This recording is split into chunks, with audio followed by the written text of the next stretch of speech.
ತುಮಕೂರಿನಲ್ಲಿ ಅದ್ದೂರಿ ರಂಜಾನ್ ಹಬ್ಬದ ಆಚರಣೆ.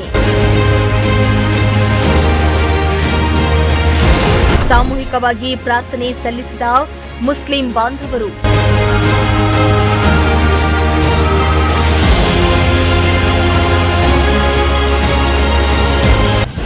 ಪರಸ್ಪರ ಶುಭಾಶಯ ವಿನಿಮಯ ಮಾಡಿಕೊಂಡ ಮುಸ್ಲಿಮರು.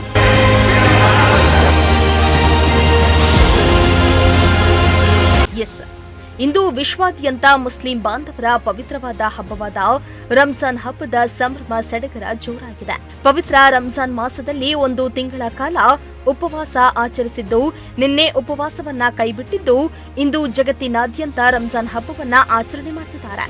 ಬೆಳಗ್ಗೆಯೇ ಸ್ನಾನ ಮಾಡಿ ಹೊಸ ಬಟ್ಟೆಯನ್ನ ಧರಿಸಿ ಸಾಮೂಹಿಕ ಪ್ರಾರ್ಥನೆಯನ್ನ ಸಲ್ಲಿಸಿ ಅಲ್ಲಾಹ್ವಿನ ಕೃಪೆಗೆ ಪಾತ್ರರಾದ್ರು. ಇತ್ತ ತುಮಕೂರಿನಲ್ಲಿಯೂ ಕೂಡ ರಂಜಾನ್ ಹಬ್ಬದ ಸಂಭ್ರಮ ಕಳೆಕಟ್ಟಿತ್ತು.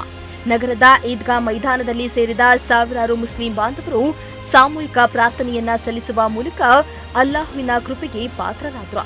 ಬಳಿಕ ಮುಸ್ಲಿಂ ಬಾಂಧವರು ಪರಸ್ಪರ ಆಲಿಂಗಿಸಿ ಹಬ್ಬದ ಶುಭಾಶಯವನ್ನ ವಿನಿಮಯ ಮಾಡಿಕೊಂಡ್ರು. ಬಳಿಕ ರಂಜಾನ್ ಹಬ್ಬದ ಸಂದೇಶವನ್ನ ತಿಳಿಸಿದ್ರು. ನಾಡಿನ ಸಮಸ್ತ ಜನರಿಗೆ ಪವಿತ್ರವಾದಂತಹ ರಂಜಾನ್ ಹಬ್ಬದ ಶುಭಾಶಯಗಳನ್ನು ಕೊಡ್ತೀನಿ. ಆ ಸೃಷ್ಟಿಕರ್ತ ಅಲ್ಲಾಹನು ಎಲ್ಲರಿಗೂ ಖುಷಿಯಾಗಿ ಹಬ್ಬವನ್ನು ಆಚರಣೆ ಮಾಡಲಿಕ್ಕೆ ಒಂದು ಅವಕಾಶವನ್ನು ಕೊಟ್ಟಿದ್ದಾರೆ. ಭಗವಂತ ಒಳ್ಳೆ ಬೆಳೆ ಮಳೆ ಕೊಟ್ಟು ಈ ವರ್ಷ ಪ್ರತಿಯೊಬ್ಬರಲ್ಲೂ ಶಾಂತಿ ಸೌಹಾರ್ದತೆಯಿಂದ ಪ್ರೀತಿ ವಿಶ್ವಾಸದಿಂದ ಬಾಳುವಂಥ ಒಂದು ಭಾಗ್ಯವನ್ನು ಕೊಡಲಿ. ಮತ್ತು ಜಗತ್ತಿನಲ್ಲಿ ಎಲ್ಲೆಲ್ಲಿ ಅಹಿಂಸಾಚಾರವನ್ನು ನಡೀತಾ ಇದೆ ಅಲ್ಲೆಲ್ಲ ದೇವರು ಶಾಂತಿಯನ್ನು ಕೊಡಲಿ ಅಂತ ಈ ಸಂದರ್ಭದಲ್ಲಿ ಶುಭ ದಿನದೊಂದು ಕೋರಕ್ಕೆ ಬಯಸ್ತೀನಿ. ರಂಜಾನ್ ಹಬ್ಬದ ಮತ್ತು ಉಗಾದಿ ಹಬ್ಬದ ಎಲ್ಲರಿಗೂ ಸಾವಿರ ಜನಗಳಿಗೆ ಭಾರತ ದೇಶದಲ್ಲಿರುವಂಥ ಎಲ್ಲ ನಾಗರಿಕರಿಗೆ ಶುಭಾಶಯಗಳು. ಇದು ಪವಿತ್ರ ಹಬ್ಬ ರಂಜಾನ್ ಏನು ಸಾರುತ್ತೆ ಅಂದರೆ, ನಾವು ಉಪವಾಸ ಇರ್ತೀವಿ, ತರಾಸ್ ಉಪವಾಸ ಇರ್ತವೆ. ಕಣ್ಣಿಂದ ಉಪವಾಸ ಇರಬೇಕು, ಬಟ್ಟೆ ಉಪವಾಸ ಇರಬೇಕು, ಕೈಕಾಲು ಉಪವಾಸ ಇರಬೇಕು. ಇದೆಲ್ಲರ ಜೊತೆ ಉಪವಾಸ, ಯಾಕಂದರೆ ಬಡವರು ಬಗ್ರು ಯಾವತ್ತಿವತ್ತು ಉಪವಾಸ ಇರ್ತಾರೆ. ಬಡವ್ರು ಬಗ್ರಿಗೆ ಊಟ ಇರಲ್ಲ. ಅವ್ರಿಗೆ ಏನು ನಾವು ದುಡ್ಡಿನವ್ರು ಇರ್ತೀವಿ, ಅವ್ರ ಹಣ ಇರುತ್ತೆ, ಅವರಿಗೆ ಬಡವರು ಅರ್ಥ ಆಗಲಿ ಅಂತ ಇದು ಒಂದು ಉಪವಾಸ. ಆ ಬಡತನದಲ್ಲಿ ಅವರು ಉಪವಾಸ ಹೆಂಗಿರ್ತಾರೆ ಅಂತ ಹೇಳಿ ನಾವು ಇದ್ರ ಬಗ್ಗೆ ಒಂದು ಇದು ಹೇಳೋದು. ಅದಕ್ಕೋಸ್ಕರ ಇದು ರಂಜಾನ್ ಹಬ್ಬದ ಉಪವಾಸ ಅಂತ ಇದು ನಮ್ಮ ಈ ಪವಿತ್ರ ರಂಜಾನ್ ಅವರು ನಮ್ಮ ಪೈಗಂಬರ್ ಅವರು ಇದು ಮಾಡಿದ್ದಾರೆ. ಅದಕ್ಕೆ ನಾನು ಮತ್ತೊಂದು ಸಲ ಎಲ್ಲ ಭಾರತೀಯರಿಗೆ ನಾನು ರಂಜಾನ್ ಮತ್ತು ಗೌರಿ ಹಬ್ಬದ ಶುಭಾಶಯವನ್ನು ತಿಳಿಸ್ತೀನಿ. ಇನ್ನು ಪವಿತ್ರ ರಂಜಾನ್ ಹಬ್ಬದ ಅಂಗವಾಗಿ ಮುಸ್ಲಿಂ ಬಾಂಧವರು ಸತತ 30 ದಿನಗಳ ಕಾಲ ಅನ್ನ ಆಹಾರ ಬಿಟ್ಟು ಕೆಟ್ಟದ್ದನ್ನ ಬಿಟ್ಟು ವ್ರತವನ್ನ ಆಚರಣೆ ಮಾಡಿದ್ದು ಸಹೋದರತೆಯ ಚೈತನ್ಯವನ್ನ ಹೆಚ್ಚಿಸುವ ಹಬ್ಬವಾಗಿದೆ. ಇನ್ನು ದಾನ ಕರುಣೆಯನ್ನ ಅಳವಡಿಸಿಕೊಳ್ಳುವ ಸಂದೇಶವನ್ನ ಈ ಹಬ್ಬ ನೀಡಲಿದ್ದು, ಭಾರತೀಯರಾದ ನಾವೆಲ್ಲ ಒಂದೇ, ಹೀಗಾಗಿ ಸಹೋದರರಂತೆ ನಾವೆಲ್ಲ ಅಣ್ಣ ತಮ್ಮಂದಿರಂತೆ ಯುಗಾದಿ ಮತ್ತು ರಂಜಾನ್ ಆಚರಿಸಿದ್ದೇವೆ ಎಂದಿದ್ದಾರೆ. ಎಲ್ಲ ಜನತೆಗೆ ಹಾಗೂ ಎಲ್ಲ ಈದ್ ಮುಬಾರಕ್ ಮತ್ತು ಯುಗಾದಿ ಹಬ್ಬದ ಶುಭಾಶಯಗಳು. ಈ ಹಬ್ಬ ಪವಿತ್ರವಾದ ರಂಜಾನ್ ಹಬ್ಬ 30 ದಿವಸ ಉಪವಾಸ ಇದ್ದು ಇವತ್ತಿನ ದಿನ ಈದ್ಗಾ ಮೈದಾನದಲ್ಲಿ ನಾವು ಎಲ್ಲರೂ ಕೂಡ ಸಿಹಿ ಹಂಚಿ, ನಾವು ನೀವು ಅವರು ಅಂತಾನೆ ಇಲ್ಲ, ಎಲ್ಲರೂ ಒಂದೇನೆ. ಅದಕ್ಕೋಸ್ಕರ ಇದಕ್ಕೆ ಕರ್ನಾಟಕದಲ್ಲಿ ಎಲ್ಲರಿಗೂ, ಕರ್ನಾಟಕ ಆಗಲಿ ಭಾರತ ಆಗಲಿ, ತಮಗೆಲ್ಲ ಗೊತ್ತೇ ಇದೆ ಯಾವ್ಯಾವ ರೀತಿ ನಡೀತಾ ಐತೆ. ಗ್ಯಾಸಿನ ಪ್ರಾಬ್ಲಮ್ ಬರ್ತಾ ಐತೆ, ಮತ್ತೆ ಇನ್ನು ಬರೋ ದಿನಗಳಲ್ಲಿ ರೇಷನ್ ಕೂಡ ಜಾಸ್ತಿ ಆಗುತ್ತೆ. ಅದಕ್ಕೋಸ್ಕರ ತಮ್ಮಲ್ಲಿ ಹೇಳ್ಕೊಳೋದು ಇಷ್ಟ ಅಂದರೆ, ಯಾವುದಕ್ಕೂ ಕೂಡ ನಾವು ಒಂದಾಗಿರ್ಬೇಕು. ಹಿಂದೂ ಮುಸ್ಲಿಂ ಸುಕ್ಕಿ ಸಾಯಿ ಬೋಲೋ, ಎಲ್ಲರೂ ಕೂಡ ಒಳ್ಳೆ ರೀತಿಯಲ್ಲಿ ಹಬ್ಬ ಆಚರಿಸೋಣ. ಉಗಾದಿ ಹಬ್ಬದ ಶುಭಾಶಯಗಳು, ರಂಜಾನ್ ಹಬ್ಬದ ಶುಭಾಶಯಗಳು ಹೇಳ್ತಾ ನಾನು ತುಮಕೂರು ನಗರಸಭೆ ಮಾಜಿ ಅಧ್ಯಕ್ಷ, ಎಕ್ಸ್ ಡೆಪ್ಯೂಟಿ ಮೇಯರ್. ನಮಸ್ಕಾರ ಎಲ್ಲರಿಗೂ. ಭಾರತ ನಾಗರಿಕರಿಗೆ ಎಲ್ಲರಿಗೂ ರಂಜಾನ್ ಹಾಗೂ ಉಗಾದಿ ಹಬ್ಬದ ಶುಭಾಶಯಗಳು. ನಾವೇನಿವತ್ತು ರಂಜಾನ್ ಹಬ್ಬವನ್ನು 30 ದಿವಸ ಸತತವಾಗಿ ಉಪವಾಸವನ್ನು ಇಟ್ಟು ಇವತ್ತು ಈ ಹಬ್ಬವನ್ನು ವಿಜೃಂಭಣೆಯಿಂದ ಆಚರಿಸ್ತಾ ಇದ್ದೀವಿ. ನಿನ್ನೆ ಮತ್ತು ಮೊನ್ನೆ ಯುಗಾದಿ ಹಬ್ಬವನ್ನು ಕೂಡ ನಾವು ಆಚರಿಸಿದ್ವಿ. ನಾವೆಲ್ಲರೂ ತುಮಕೂರು ಜನತೆಯು ಸೌಹಾರ್ದತೆಯಿಂದ ಎರಡು ಹಬ್ಬವನ್ನು ಆಚರಿಸಿದ್ದೇವೆ ಅಂತ ಈ ಮೂಲಕ ತಮ್ಮಲ್ಲಿ ಹೇಳಕ್ಕೆ ಬಯಸ್ತೀನಿ. ಅದೇ ರೀತಿ ನಾವು ಮುಂದೆನೂ ಸೌಹಾರ್ದತೆಯಿಂದ ತಮ್ಮ ಧಾರ್ಮಿಕ ಆಚರಣೆಗಳನ್ನು ಆಚರಿಸೋದಕ್ಕೆ ನಾವೆಲ್ಲರೂ ಒಂದಾಗಬೇಕು ಅಂತ ಹೇಳುತ್ತಾ ತಮ್ಮೆಲ್ಲರಿಗೂ ಮತ್ತೊಮ್ಮೆ ಹಾರ್ದಿಕವಾಗಿ ಈದ್ ಹಾಗೂ ಯುಗಾದಿ ಹಬ್ಬದ ಶುಭಾಶಯಗಳನ್ನು ತಿಳಿಸಲು ಬಯಸುತ್ತೇನೆ.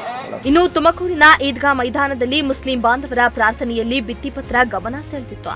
ಇರಾನ್, ಇಸ್ರೇಲ್ ಹಾಗೂ ಅಮೆರಿಕ ದೇಶಗಳ ನಡುವೆ ಯುದ್ಧ ನಡೀತಾ ಇದ್ದು, ನಮಗೆ ಯುದ್ಧ ಬೇಡ, ಶಾಂತಿ ಬೇಕು, ಮನುಷ್ಯ ಜಾತಿ ತಾನೊಂದೇ ವಲ್ಲಾಂ ಎಂಬ ಭಿತ್ತಿ ಪತ್ರಗಳು ಪ್ರದರ್ಶನಗೊಂಡಿದ್ದು ಗಮನ ಸೆಳೆಯಿತು. ಈ ಮೂಲಕ ಸೌಹಾರ್ದತೆಯನ್ನ ತುಮಕೂರಿಗೆ ಆಶಿಸಿದ್ರು. ಇವತ್ತು ಸೌಹಾರ್ದ ರಂಜಾನ್, ಮೊನ್ನೆ ಎಲ್ಲ ಯುಗಾದಿ ಮಾಡಿದ್ವಿ, ಇವತ್ತು ರಂಜಾನ್ ಇದನ್ನು ಮಾಡ್ತಾ ಇದ್ದೀವಿ. ಇವತ್ತು ಸೌಹಾರ್ದತೆ ಅನ್ನೋದು ಜನಕ್ಕೆ ಅತ್ಯಂತ ಸಹಜವಾಗಿದೆ. ಆದರೆ ಲಾಭ ಬಡುಕರು ಅದಕ್ಕೋಸ್ಕರ ಶಿಯಾ ಸುನ್ನಿಗಳು ಅಂತ ಹೇಳಿ ಒಡಕನ್ನು ಉಂಟು ಮಾಡೋದಕ್ಕೆ ಪ್ರಯತ್ನ ಮಾಡ್ತಿದೆ. ಅದಾಗಬಾರ್ದು. ಅದನ್ನು ಎಲ್ಲ ಬಿಟ್ಟು ಎಲ್ಲರೂ ಕೂಡ ಒಟ್ಟಿಗೆನೇ ಹಬ್ಬ ಹರಿದಿನಗಳನ್ನ ಆಚರಣೆ ಮಾಡಬೇಕು. ಶಿಯಾ ಸುನ್ನಿಗಳು ಅಲ್ಲ. ಶಿಯಾ ಸುನ್ನಿಗಳು ಅಮೇರಿಕಾದವರು, ಇಸ್ರೇಲ್ನವರು ಮಾಡೋವಂಥ ಕುತಂತ್ರಗಳು. ಯಾಕೆಂದರೆ ಅವರು ಯುದ್ಧೋನ್ಮಾದವನ್ನು ಜಾಸ್ತಿ ಮಾಡಬೇಕು, ಅದರಿಂದ ವ್ಯಾಪಾರ ಮಾಡಿ ಲಾಭ ಮಾಡ್ಕೋಬೇಕು. ಆದರೆ ಇವತ್ತು ಜನಗಳಿಗೆ ಅತ್ಯಂತ ಸಹಜವಾಗಿ ಏನು ಇಡೀ ಜಗತ್ತಿನ ಜನ ಎಲ್ಲ ತೊಂದರೆ ಅನುಭವಿಸ್ತಾ ಇದ್ದಾರೆ. ಯಾರೋ ಒಂದಿಬ್ಬರನ್ನ ಕೆಟ್ಟವ್ರನ್ನ ಆಯ್ಕೆ ಮಾಡಿದ್ದಕ್ಕೆ ಈ ಇಡೀ ಜಗತ್ತಿನ ಜನ ತೊಂದರೆ ಅನುಭವಿಸೋ ಥರ ಆಗಿದೆ. ಇದನ್ನು ತಡೆಗಟ್ಟಬೇಕು ಅಂತ ಅಂದರೆ ಜನ ಸೌಹಾರ್ದತೆಯ ಸಂದೇಶವನ್ನು ಮತ್ತು ಆ ಥರದವ್ರನ್ನ ಸೋಲಿಸ್ಬೇಕು. ಯಾರೇ ಆ ಥರದ ಕೋಮು ಸೌಹಾರ್ದತೆಗೆ ಧಕ್ಕೆ ತರ್ತಾರೋ ಅವರನ್ನು ಸೋಲಿಸುವಂಥ ಕೆಲಸನ ಮಾಡಬೇಕು. ಆ ಥರದ ಶಕ್ತಿಗಳನ್ನು ಸಂಪೂರ್ಣವಾಗಿ ನಿರಾಕರಿಸಬೇಕು. ಆ ಥರದ ಒಂದು ಇದನ್ನು ನಾವು ಮಾಡೋದು ಕಲ್ತ್ಕೊಂಡ್ರೆ ನಿಜವಾಗ್ಲೂ ಈ ಜಗತ್ತಿಗೆ ಒಳ್ಳೆಯದಾಗ್ತದೆ. ಆಮೇಲೆ ನಾವು ಅನುಭವಿಸೋ ತೊಂದರೆಗಳು ಕೂಡ ಕಡಿಮೆ ಆಗ್ತದೆ ಅಂತ ನನಗನ್ನಿಸ್ತದೆ. ಇನ್ನು ಮುಸ್ಲಿಂ ಬಾಂಧವರ ರಂಜಾನ್ ಹಬ್ಬದ ಸಂಭ್ರಮದಲ್ಲಿ ಕಾಂಗ್ರೆಸ್ ಮುಖಂಡ ಇಕ್ಬಾಲ್ ಅಹಮದ್, ಎಸ್ಪಿ ಅಶೋಕ್, ಡಿವೈಎಸ್ಪಿ ಚಂದ್ರಶೇಖರ್ ಸೇರಿ ಹಲವಾರು ಮಂದಿ ಸಾಮೂಹಿಕ ಪ್ರಾರ್ಥನೆ ವೇಳೆ ಭಾಗಿಯಾಗಿ ಮುಸ್ಲಿಂ ಬಾಂಧವರಿಗೆ ರಂಜಾನ್ ಹಬ್ಬದ ಶುಭಾಶಯಗಳನ್ನು ತಿಳಿಸಿದ್ರು. ಇನ್ನು ಇದೇ ವೇಳೆ ಗಣ್ಯರಿಗೆ ಮುಸ್ಲಿಂ ಬಾಂಧವರು ಸನ್ಮಾನ ಮಾಡಿದ್ರು. ಎಲ್ಲರಿಗೂ ನಮಸ್ಕಾರ. ತಮಗೆಲ್ಲರಿಗೂ ತಿಳಿದಿರುವ ಹಾಗೆ ಪ್ರಪಂಚದಾದ್ಯಂತ ರಂಜಾನ್ ಹಬ್ಬದಲ್ಲಿ 30 ವ್ರತಗಳನ್ನು ಇಟ್ಟು ನಾವೆಲ್ಲರೂ ಅನ್ನ ಆಹಾರವನ್ನು ಬಿಟ್ಟು, ಕೆಡಕನ್ನು ಬಿಟ್ಟು, ತಾಳ್ಮೆಯಿಂದ, ಸಂಯಮದಿಂದ, ಸಹೋದರತ್ವ ಮತ್ತು ಸಹಬಾಳ್ವೆಯಿಂದ 30 ದಿನಗಳನ್ನು ಕಳೆದಿದ್ದೇವೆ. ಯಾವ ಇಸ್ಲಾಮಿನ 5 ಸ್ತಂಭಗಳಿದ್ದಾವೆ, ಅದರಲ್ಲಿ 3ನೇಯದು ಈ ರಂಜಾನ್ ಪವಿತ್ರ ಮಾಸಾಚರಣೆ, 4ನೇಯದು ಝಕಾತ್. ನಾವೆಲ್ಲರೂ ಕೂಡ 30 ದಿನಗಳ ಉಪವಾಸವನ್ನು ಬಿಟ್ಟು ಝಕಾತನ್ನು ಕೂಡ ಕೊಟ್ಟಿದ್ದೇವೆ. ಝಕಾತ್ ಎಂದರೆ ಏನು, ಈ ಪ್ರಪಂಚದಲ್ಲಿ ಮಾನವರಲ್ಲಿ ಅಸಮತೋಲನ ಇದೆ.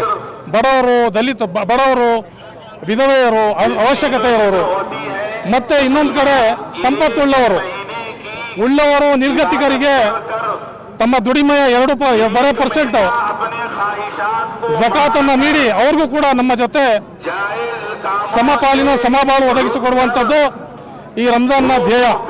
ನಾವೆಲ್ಲರೂ ಕೂಡ ಇವತ್ತು ಆ ರಂಜಾನ್ ಆಚರಣೆ ಮಾಡಿದ್ದೇವೆ. ಆ ದೇವರು ಈ ಪ್ರಪಂಚದಲ್ಲಿ ಏನಿ ಯುದ್ಧಗಳನ್ನು ನಡೀತಾ ಇದ್ದಾವೆ ಅದೆಲ್ಲ ನಿಲ್ಲಲಿ, ಮಾನವೀಯತೆಯ ಸಂದೇಶ ಎಲ್ಲ ಮಾನವರಿಗೂ ಹೋಗಲಿ, ಎಲ್ಲ ಶಾಂತಿಯಿಂದ ಇರಲಿ, ಶಾಂತಿ ನೆಲೆಸಲಿ, ಮಳೆ ಬೆಳೆ ಆಗಲಿ, ಯಾರು ಮೇಲಿಲ್ಲ ಯಾರು ಕೀಳಲ್ಲ, ನಾವೆಲ್ಲರೂ ಮಾನವರು, ಒಂದೇ ಭಗವಂತನ ಆಜ್ಞೆಯನ್ನು ಪಾಲಿಸುವಂಥವರು, ಮತ್ತು ನಾವೆಲ್ಲರೂ ಕೂಡ ಸಹೋದರತ್ವದಿಂದ ಬಾಳಬೇಕಾಗಿದೆ. ಅದೇ ಸಂದೇಶ ರಂಜಾನ್ ಕೂಡ ಕೊಡ್ತದೆ. ಈ ನಾಡಿನಲ್ಲಿ ನಾವು ಮೊನ್ನೆ ತಾನೇ ಯುಗಾದಿಯನ್ನು ಆಚರಣೆ ಮಾಡಿದ್ದೇವೆ, ಇವತ್ತು ರಂಜಾನನ್ನು ಕೂಡ ಆಚರಣೆ ಮಾಡ್ತಾ ಇದ್ದೇವೆ. ಯುಗಾದಿ, ರಂಜಾನ್ ಎಲ್ಲವೂ ಕೂಡ ನಮಗೆ ಒಳ್ಳೆಯ ಬುದ್ಧಿಯನ್ನು ಕೊಟ್ಟು ನಾವೆಲ್ಲರೂ ಮಾನವರಾಗಿ ಸಹಬಾಳ್ವೆಯಿಂದ, ಸಹೋದರತ್ವದಿಂದ ಬಾಳುವಂತಾಗಲಿ ಎಂದು ಆ ದೇವರಲ್ಲಿ ಪ್ರಾರ್ಥನೆ ಮಾಡ್ತೇನೆ. ನಮಸ್ಕಾರ. ರಂಜಾನ್ ಹಬ್ಬದ ಶುಭಾಶಯಗಳು. ರಂಜಾನ್ ಹಬ್ಬದಲ್ಲಿ 30 ದಿನ ಉಪವಾಸವನ್ನು ಒದ್ದಿ 30 ಪಾರೆ ಕುರಾನನ್ನು ಓದಿ ಇವತ್ತು ನಿನ್ನೆ ಉಪವಾಸವನ್ನು ಬಿಟ್ಟಿದ್ದೀವಿ. ಇವತ್ತು ನಮ್ಮ ಕುನಗಡ್ಗೇಡ್ ಈದ್ಗಾ ಮೈದಾನದಲ್ಲಿ ಪೂರ್ತಿ ತುಮಕೂರು ಜನನು ನಮಾಜ್ ಮಾಡೋಕ್ಕೆ ನಮ್ಮ ಪೊಲೀಸ್ ಅಧಿಕಾರಿಗಳು, ಕಮಿಷನರ್ ಅವರೆಲ್ಲ ಪೊಲೀಸು ಮತ್ತು ನಮ್ಮ ಮಾಧ್ಯಮದವರು ಮತ್ತು ಎಲ್ಲ ನಮ್ಮ ಯುವಕರು ಎಲ್ಲ ನಮಾಜನ್ನು ಕುನಗಡ್ಗೇಡ್ ಈದ್ಗಾ ಮೈದಾನದಲ್ಲಿ ಸಾವಿರಾರು ಗಟ್ಟಲೆ ಜನನು ಸೇರಿ ಇವತ್ತು ನಮಾಜನ್ನು ಮಾಡ್ತೀವಿ. ಆ ದೇವರು ನಮ್ಮ ನಾಡಿಗೆ ನೆಮ್ಮದಿ ಇರಲಿ ಮತ್ತು ಹಿಂದೂ ಮುಸ್ಲಿಮ್ಸ್ ಅಂತ ನಮ್ಮ ತುಮಕೂರಲ್ಲಿ ಶಾಂತಿ ಐತೆ. ಇದೇ ಥರ ಯಾವ ಹಬ್ಬ ಬಂದ್ರೂ ಈಗ ಎರಡು ದಿವಸದ ಮುಂಚೆ ಉಗಾದಿ ಹಬ್ಬನೂ ಬಂದೈತೆ, ಅದು ಶಾಂತಿಯಾಗಿ ನಡೆದೈತೆ.